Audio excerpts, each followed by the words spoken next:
Charlie the tree guy here again. I'm just going to show you another little planting video. This time you didn't get to see me do all the digging here, but we still treat them all exactly the same when we get ready to plant a tree. We'll basically loosen up the soil in a nice big area. Here we got rid of some old sod that was here, and we stirred in quite a bit of compost here. I put in 2 bags just to really amend this soil, and I amended it out from 4 foot across. Because the tree I'm putting in here, I really want everything going for this tree. It's a scarlet fire dogwood, and it's going to be a pretty sharp looking tree, and I want it on a nice little raised up mound, well amended. But this tree is one that we brought in from someplace else, and a lot of times they come in, they're balled in burlap, and you really need to know how to plant these because you can kill them real easy too. So anyways, just rough looking right now. I know we're just going to need a small opening in the middle, just a V-shaped open. And it's real easy once the soil's already been loosened here. Gosh, rocks everywhere.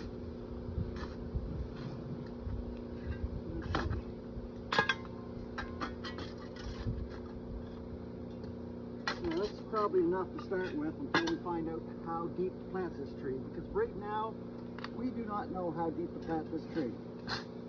So, the tree we're going to be planting, this one happens to be a balled and burlap, but it's laying in a pot. So the easiest thing to do is just get it by the hole, grab a hold of it, drag it out of the tree, dump that stuff in the hole. You can see some of the roots are already coming out through the burlap, so you don't want to disturb any of that at all. But what we got to find, they always have a whole bunch of twine that's usually tying the tree up around the trunk here, and we're going to get rid of that. Now this burlap is actually starting to rot away really nice, but we'll get rid of that burlap, get rid of that, and now we have to do a little bit of digging in the pot here. And what we're looking for is where the roots are heading out sideways, because when they take these trees and they put the burlap around them and put them into the container, and they dug them out of the field and put them in burlap, sometimes they pull a whole bunch of sand and it gets up around the trunk of the tree. And this sand here, if you bury that in the ground too deep, this will rot this bark away. So basically what we want to do is pick away at that loose sand, and we're just going to keep taking the sand off the top of the root ball.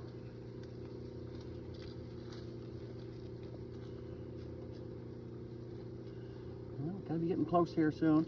Now, every once in a while you'll find these little roots, but those are not the roots coming out of the trunk. They're just in the ball itself. So we just keep, and we want those to all aim out some. I mean, this tree, if somebody had taken this home and planted it at the height it was in the container there, that would have been way too deep, and the tree would have been really hurting in the future. There's a prime little example of another root that you can see. Here's a little root laying in the trunk of in the ball here. Now that one is coming out of the trunk, but it should be aiming away from the trunk. So we can just turn that right now and aim it away. There's our first root coming out sideways there. Here's our root flare here where the roots are heading out sideways. And there should be one right there. I can feel one right there. So there, we've got that stripped down enough. All these roots are aiming away from the trunk. So now we know where to plant it. We want that top root, we want that about 2 inches above ground level for this tree. So if that's 2 inches above ground level, I can put some more soil back in the hole because I don't want to be that deep. So I probably want to be about that deep. So now we just get the whole thing in the hole. I guess I misjudged that.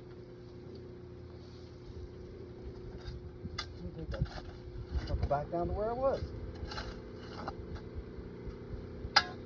And we just want to get that about the same shape. And there we go. Now, this is where we can plant it straight up and down. It looks good. Looks good that way. Get a little bit more of this surface stuff and these roots, that way they can all lay sideways in here. But we do not want to break up the ball. The other problem we've been having too, sometimes these come with a wire basket around them. Some people will take the wire basket, knock it all off, try to peel the burlap off. Sometimes all the mud falls off it and the trees get really stressed out. So you're better off to leave any burlap on the bottom or in the inside. It will rot away really quick. Even the wire basket, if this had a wire basket on it, we can fold it out, we can cut off the wire basket on the top, but just leave the stuff on the bottom because it will help hold that root ball together. You just don't want the root ball falling apart. So now it's just a case of this backfill the same as you would any other tree.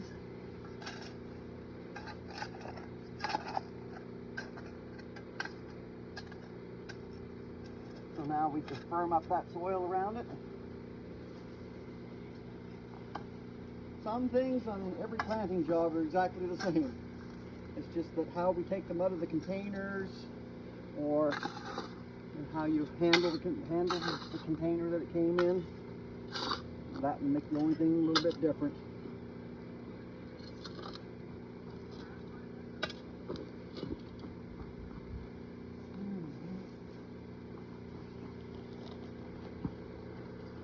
Oh. And we're all set there now. Now all we need to do is 2 more steps, or 3 more steps. We need to put a bag of bark mulch around here. We're going to go about this thick with the bark mulch, but we're not going to let the bark mulch touch the trunk of the tree. It's going to be about where my fingers are. So we can walk by this tree at any time and it's growing light, and you can see that root flare. Other than that, we could get a little bit of wind here, so we'll put a good solid stake in beside this tree, tie it up so it can't wobble around, because if it starts rocking in the wind, the roots will never get a chance to get established, because it's going to keep breaking those little white roots every time the wind blows. So that's why we like to lock them up a little bit solid so it can't move, and then after it's in the ground, we'll water it in really good. We'll just drag a garden hose over, put it here for half an hour so it soaks deep down in the ground. This tree should take off and do great. The only thing we'll do in maintenance-wise in subsequent years, we'll probably have to replace the bark mulch on the surface. We usually do that in the fall a lot of times, just so that it helps insulate the ground here for the winter. That way it won't freeze and thaw all winter long. So anyways, another quick planting video. Charlie the Tree Guy.